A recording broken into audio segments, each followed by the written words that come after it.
হচ্ছে দেখেন, এখানে আওয়ামী লীগের লোক থাকতে পারে, গোপনে আড়ালেও থাকতে পারেন, it's not a big deal. We love everyone. আমাদের কথা হচ্ছে মারামারি দিয়ে নয়, ভালোবাসা দিয়ে গোটা বিশ্ব জয় করতে হবে। কথা কি একমত আপনারা সবাই?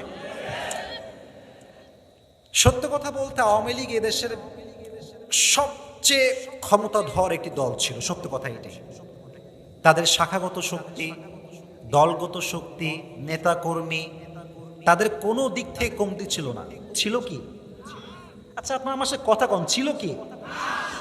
আরে মিয়া, মোহনপুরে তো এমনও হয়েছে আওয়ামী লীগের জন্যই তাফসির মাহফিল বন্ধ হয়ে গেছে। কোথায় আওয়ামী লীগ নাই? আপনি কম না, একটা জেলার নাম কম, সব জায়গায় আওয়ামী লীগ।